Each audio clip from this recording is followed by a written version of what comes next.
देश के सभी क्रांतिकारी नौजवान साथियों को राजेश्वर यादव का प्रणाम। मेरे नौजवान साथियों, कल आप लोग देख रहे थे कि एबीपी न्यूज चैनल पर सुमित अवस्थी एक इंटरव्यू ले रहे थे और वह जो सुमित अवस्थी का इंटरव्यू था वह अखिलेश यादव से चल रहा था। अखिलेश यादव से इसलिए चल रहा था क्योंकि वो विपक्ष के नेता थे, तो विपक्ष के नेता के नाते उनसे तमाम सवाल किए जा रहे थे लॉकडाउन को लेकर के। लेकिन मैं ये कहना चाहता हूं कि जो सवाल वो किए जा रहे थे उसका जहां कि सीधे सीधे अखिलेश यादव जी क्यों नहीं जवाब दे रहे थे, यह तो मैं नहीं जान सकता। हो सकता है कि वो एक बड़ी पार्टी के नेता हैं, वो उसका लिहाज कर रहे हों, या हो सकता है कि योगी जी के और उनके जो कि रिश्ते हैं उस रिश्ते को मैं यहाँ सार्वजनिक नहीं कर सकता, क्योंकि वह जो रिश्ता है वो बड़ा मधुर रिश्ता होता है और वह घर के अंदर का रिश्ता होता है, यानी ससुराल का रिश्ता होता है। हो सकता है कि उसके वजह से वो उनका सवालों का सही जवाब न दे पा रहे हों, या हो सकता है कि अखिलेश यादव जी ज़्यादा पढ़े लिखे हैं, ज़्यादा पढ़े लिखे होने के नाते वो सीधे सीधे जवाब न दे रहे हों, या हो सकता है कि वो सोच रहे हों कि कहीं मीडिया के लोग हमारे ही सवाल हमारे जवाब का उलूल जुलूल हिसाब न निकालें, उसके लिए हो सकता है कि वो जवाब न दे रहे हों। लेकिन मैं एक किसान होने के कारण, मैं एक आम आदमी होने के कारण, मैं सुमित अवस्थी के एक एक सवाल का मैं सीधे सीधे जवाब दे रहा हूं। और जितने भी क्रांतिकारी साथी देख रहे हैं, मैं सभी साथियों से आग्रह करूंगा, अनुग्रह करूंगा कि आप लोग इस वीडियो को शेयर करें, ग्रुपों में ले जाएं, लोगों को जोड़ें। जितना अधिक से अधिक लोग जुड़ेंगे उतना मजा आएगा। सुमित अवस्थी के सवालों का जो जवाब है उसको लेकर के मजा आएगा कि आखिर सुमित अवस्थी के सवाल क्या थे और उन सवालों का आम जनता क्या चाहती है और कैसे जवाब देना चाहती है, वह मैं आप लोगों को जवाब दे रहा हूं। लेकिन आप लोग इस वीडियो को शेयर करते रहें, ग्रुपों में शेयर करें, वॉच पार्टी चलाएं, लोगों को इनवाइट करें और लोगों को जोड़ते रहें। जितना ज़्यादा से ज़्यादा आप लोगों को जोड़ेंगे उतना मज़ा आएगा। सबसे पहला सवाल सुमित अवस्थी का अखिलेश यादव जी से था कि लॉकडाउन होना चाहिए कि नहीं होना चाहिए। उसका सबसे सीधा सवाल ये था कि लॉकडाउन होना चाहिए था। लॉकडाउन अगर होना चाहिए था तो उस लॉकडाउन होने के पहले सारी तैयारी कर लेना चाहिए था, सारी तैयारी के बाद लॉकडाउन करना चाहिए था। तो हो सकता है कि यह लॉकडाउन फेल नहीं होता। लेकिन जैसे ही लॉकडाउन हुआ, लॉकडाउन बिना किसी तैयारी के हुआ, बिना सोचे समझे हुआ, और या तो फिर गरीबों को, मजदूरों को और किसानों को मारने की तैयारी था, उनको कमजोर करने की तैयारी थी, इसलिए लॉकडाउन अचानक किया गया। इस लॉकडाउन से आतंकवाद कमजोर नहीं होने वाला था नोटबंदी की तरह, क्योंकि भारतीय जनता पार्टी के लोग जो हैं वह जो है प्रयोगशाला की तरह किसी भी कानून को लाते हैं, किसी भी फैसले को लाते हैं तो उस फैसले को वह प्रयोगशाला में प्रयोग करते हैं, और जैसे जैसे उसका रिजल्ट गलत आता जाता है और जब रिजल्ट गलत आता है तो उसको घुमा के दूसरी तरफ ले जाते हैं। वो चाहे नोटबंदी हो, चाहे जीएसटी हो, यानी कोई भी फैसला हो उनका, उसका गलत परिणाम जब होता है तो उसको दूसरी तरफ घुमा देते हैं। अभी तक जितने भी साथी देख रहे हैं, मैं सभी साथियों से गुजारिश करूंगा कि आप लोग अधिक से अधिक लोगों को जोड़ते जाएं, ग्रुपों में शेयर करते जाएं। अगर आप लोग शेयर नहीं करेंगे, लोगों को जोड़ेंगे नहीं, तो फिर मजा नहीं आएगा। दूसरा सवाल यह था सुमित अवस्थी का अखिलेश यादव से कि जिन मुल्कों ने लॉकडाउन नहीं किया वहां संक्रमण बढ़ गया है और भारत में लॉकडाउन हुआ तो वहां संक्रमण नहीं बढ़ा है। सुमित अवस्थी को मेरा जवाब है कि अगर अन्य मुल्कों में संक्रमण, लॉकडाउन नहीं हुआ तो संक्रमण बढ़ गया, और आखिर भारत में जब लॉकडाउन हुआ तो उस समय मात्र 1000 कोरोना पॉजिटिव लोग थे, कोरोना संक्रमित लोग थे। लेकिन लॉकडाउन के बाद अब 2.25 लाख के आसपास कैसे पहुंच गए? अगर लॉकडाउन सक्सेस था तो ये 1.25 लाख कैसे पहुंच गए, यह जवाब मेरा है सुमित अवस्थी के लिए। उसके बाद सुमित अवस्थी ने कहा कि लॉकडाउन का क्या फायदा हुआ, क्या अखिलेश जी आपको दिखाई नहीं दे रहा है?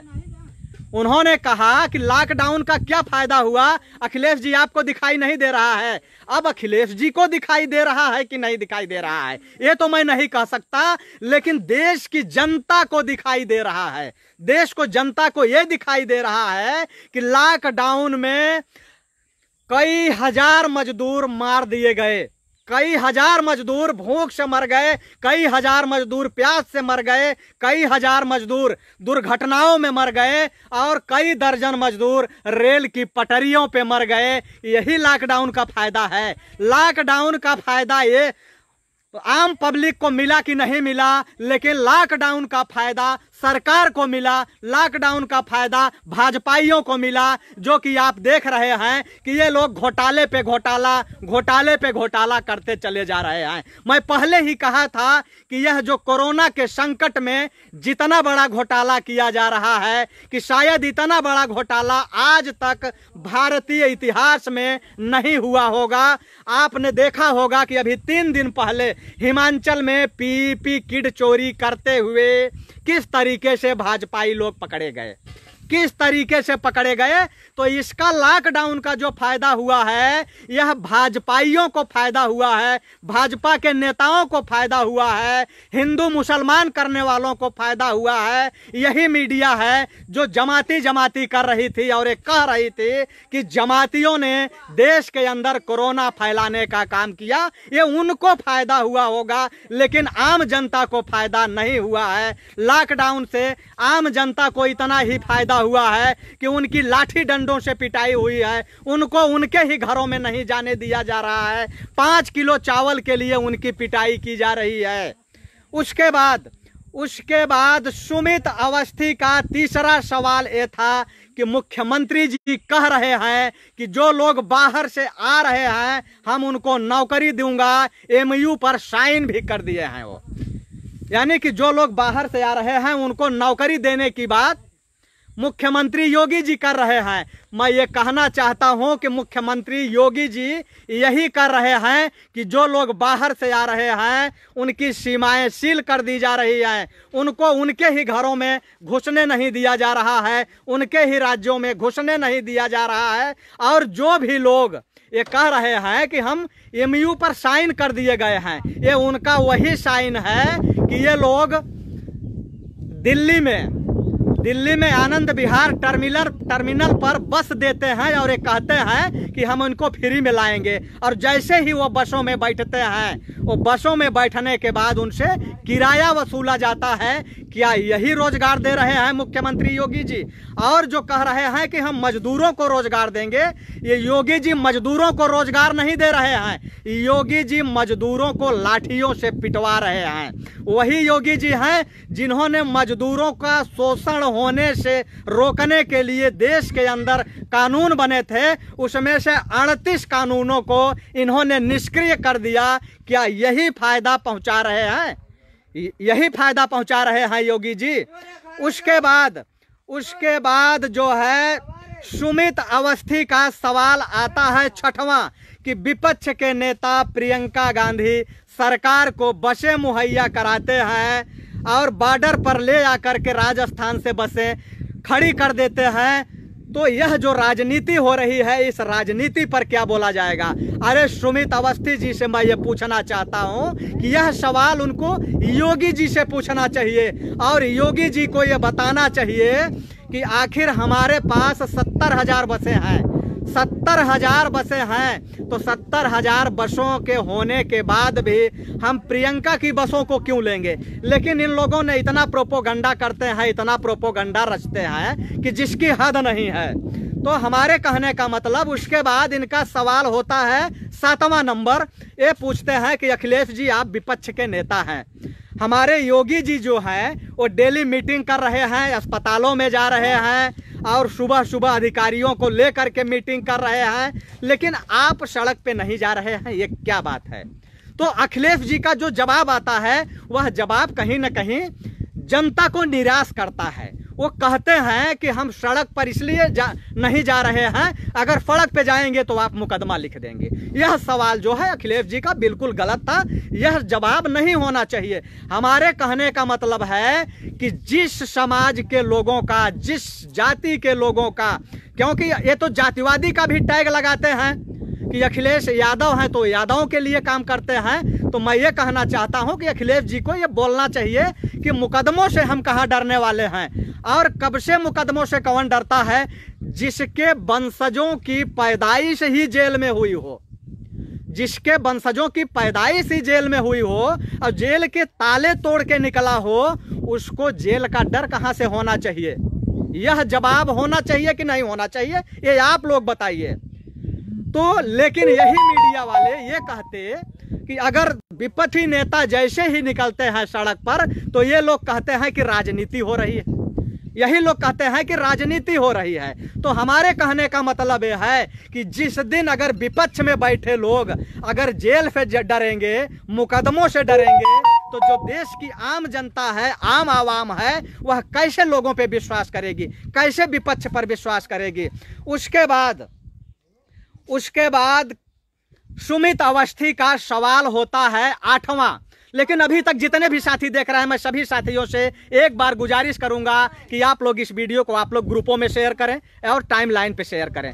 आप लोग ग्रुप में कैसे शेयर करेंगे कि वीडियो को क्लिक करें और जैसे ही क्लिक करेंगे आपको शेयर का ऑप्शन दिखेगा, शेयर के बटन पे जाएं, उसे दबाएं और जैसे ही दबाएंगे आपको 3 मुंडी दिखेगी, 3 मुंडी बनी होगी, वहां लिखा होगा शेयर टू ग्रुप, और या तो 3 मुंडी बनी होगी, उस मुंडी पे क्लिक करें और क्लिक करके आप शेयर करते जाएं, शेयर करते जाएं और वीडियो को आगे बढ़ाते जाएं।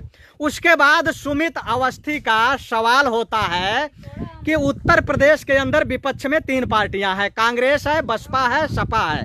तो तीनों पार्टियों को इकट्ठा होकर के सरकार को घेरना चाहिए। तो हमारे कहने का मतलब यह है कि सुमित अवस्थी जी को मैं बताना चाहता हूं कि यह काम मीडिया के लोग करते हैं, सरकार की चापलूसी करना, सरकार के नाकामियों को छुपाना और जनता के दर्द को, जनता की पीड़ा को उजागर न करना। जब एक चैनल शुरू करता है तो जितने भी मेन स्ट्रीम मीडिया के चैनल हैं सारे लोग वही खबर चलाना शुरू कर देते हैं। ऐसे लगता है कि सारे चैनल के लोग आपस में गठबंधन कर लिए हैं।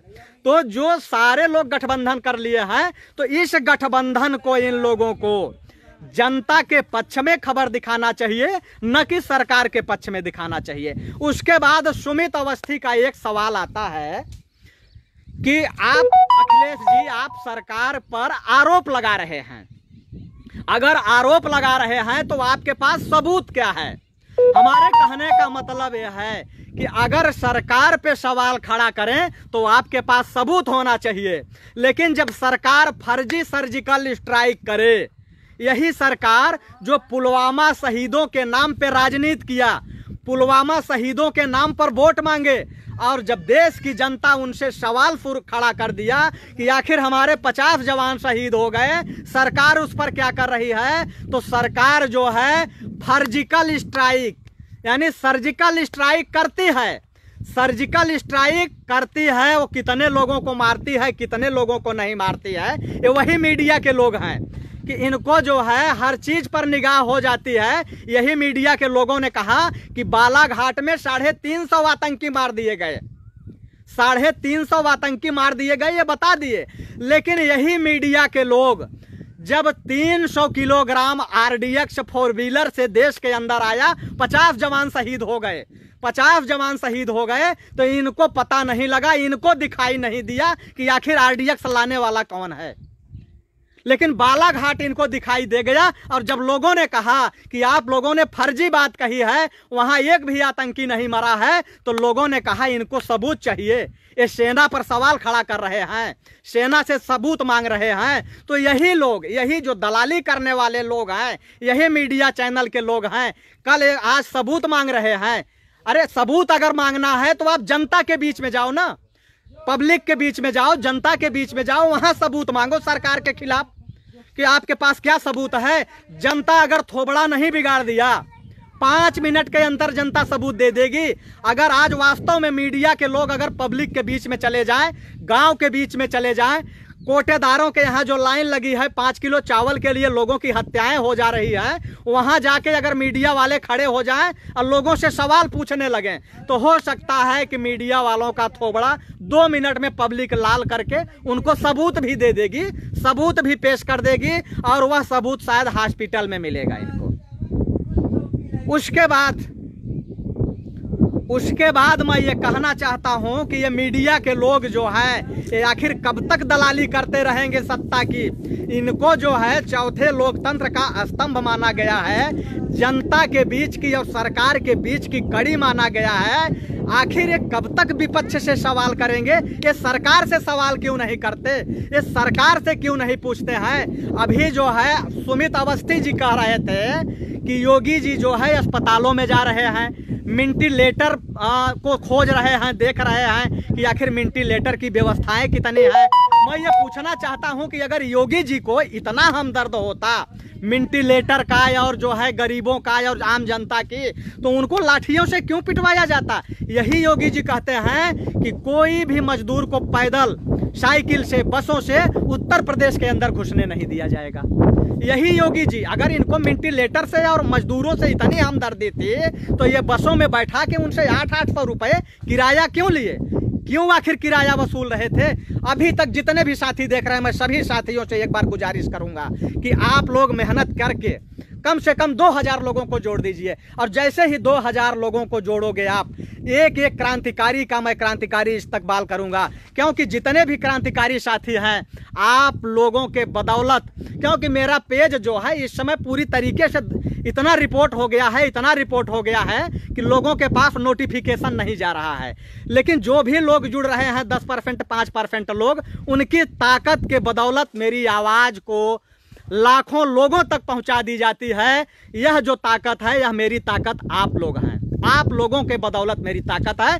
लेकिन मैं ये कहना चाहूंगा कि जब भी विपक्ष के लोग मीडिया पे जाएं तो मीडिया के लोगों को ये न कहें कि आप भाजपा के एजेंट हो, आप सीधे सीधे अपने सवालों का जवाब दें। कल अखिलेश जी ने जैसे ही कहा कि अगर हम सड़क पे जाएंगे तो आप लोग मुकदमे लिख दोगे, तो उस समय मुझे दुख हुआ, मुझे पीड़ा हुई, क्योंकि मैं सपाई नहीं हूं, लेकिन मैं सरकार की नीतियों का विरोधी हूं, सरकार के नीतियों का विरोध करता हूं। तो अगर सरकार के नीतियों का विरोध करता हूं तो मैं विपक्ष के साथ हूं। विपक्ष का मतलब यह है कि चाहे वो सपा हो, चाहे बसपा हो, चाहे कांग्रेस हो, चाहे आरजेडी हो, जो भी हो, मैं विपक्ष के साथ खड़ा हूं।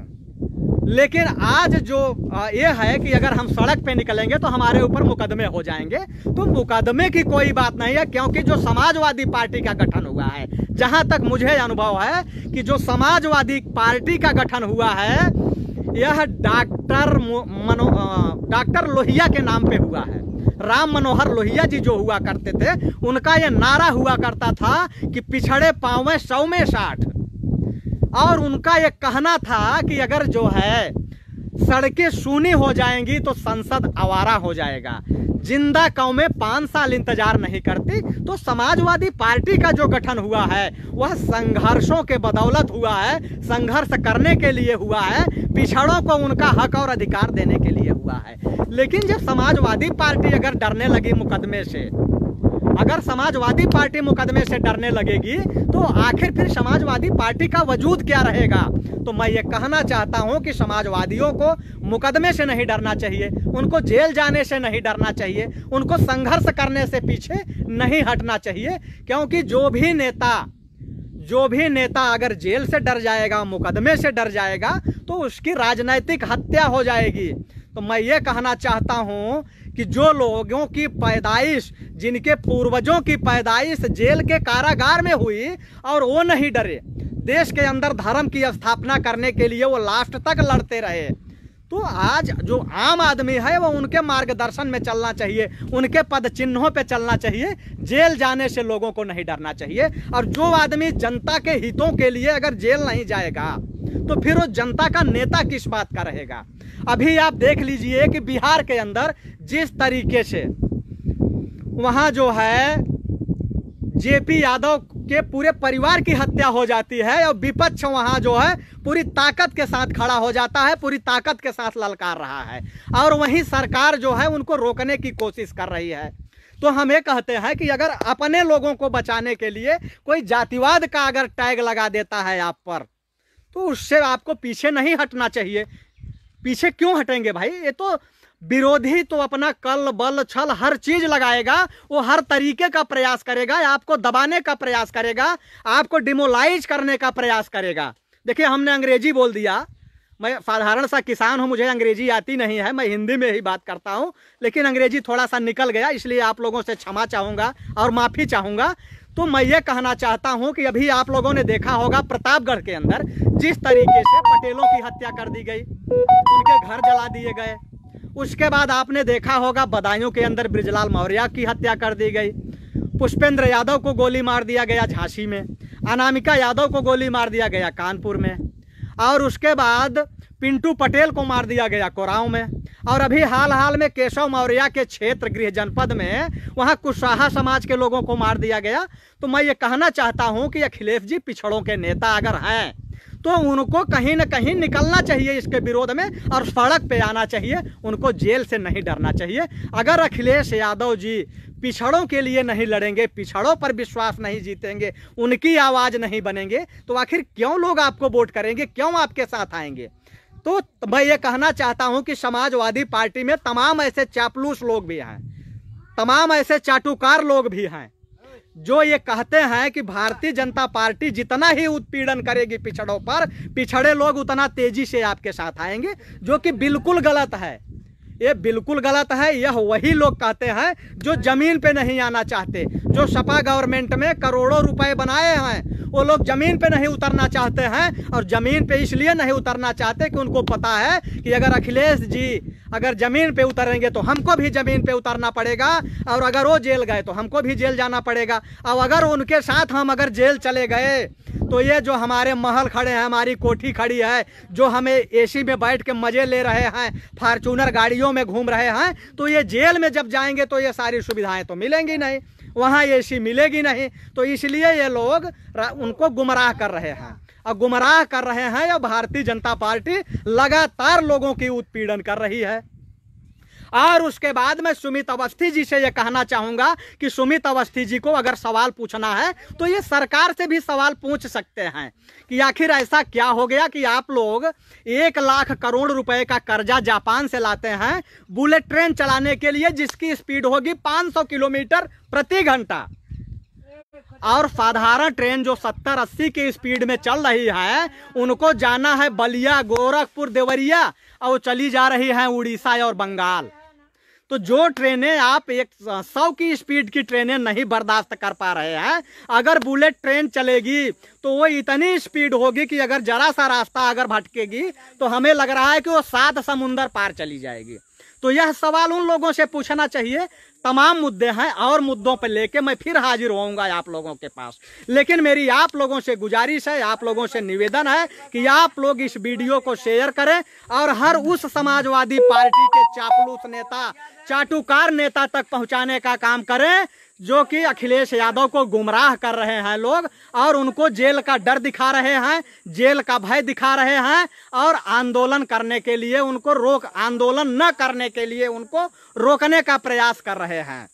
तो मैं ये कहूँगा कि ये चापलूस और चाटुकार नेता जो हैं, जो सपा के सरकार में संपत्ति बनाए और छोटे निचले कार्यकर्ताओं का अपमान किए, छोटे निचले कार्यकर्ता जो बूथ स्तर से लेकर जिला स्तर तक संघर्ष किए, लड़े और इनको सत्ता में लाए, लेकिन उन लोगों की कहीं भी ठीक ढंग से उनको जो है सम्मान नहीं मिला, उनको अपमान झेलना पड़ा, जिसका खामियाजा इतना काम करने के बावजूद अखिलेश यादव का यही नारा था कि मेरा काम बोलता है। तो आखिर जब आपका काम बोलता था तो आप सत्ता से बाहर क्यों गए? आपको सत्ता से बाहर जाने का कारण ये था कि आपके चापलूस और चाटुकार नेता जो कि केवल आपको घेर के लखनऊ में बैठे रहे और आपके द्वारा किए गए कार्यों को जनता तक नहीं पहुंचा, और जो छोटे कार्यकर्ता थे, जो संघर्ष करके आपको वोट दिलाते थे, आपको जिताते थे, उनका अपमान हुआ और पोलिंग बूथ पर मजबूती के साथ नहीं खड़े हुए, जिससे आपका काम बोलता जो था कि आपका काम बोलता है, वो आपका काम बोलता है नहीं, आपका सत्ता डोलता है में परिवर्तित हो गया। यह आपके चापलूस और चाटुकार नेताओं के कारण हुआ। और आज वही लोग, आज भी वही लोग आपको पता नहीं कौन सा सलाह दे रहे हैं, कौन सी राय दे रहे हैं कि जिस तरीके से पूरे पिछड़े समाज के लोगों को गोली मारा जा रहा है, उनकी हत्याएं हो रही है। अगर उत्तर प्रदेश के अंदर से आंकड़ा इकट्ठा कर लिया जाए तो 2017 से लेकर के अब तक कम से कम 10,000 लोगों की हत्याएं हो चुकी है, और जिनमें से 98% पिछड़ों समाज के लोगों की हत्याएं हुई हैं, और दलितों की हत्याएं हुई हैं। कुछ सवर्णों की भी हत्याएं हुई हैं, और उन सवर्णों की हत्याएं हुई हैं जो कि पिछड़े और ओबीसी दलित विचारधारा को लेकर के आगे बढ़ने का प्रयास कर रहे थे, उनकी हत्या हुई है। तो इन हत्याओं के विरोध में आपको सड़क पे आना चाहिए, आपको आंदोलन करना चाहिए, और आपके ये जो चापलूस और चाटुकार नेता हैं, आपको इनसे सावधान रहने की जरूरत है अगर आपको सत्ता में आना है तो।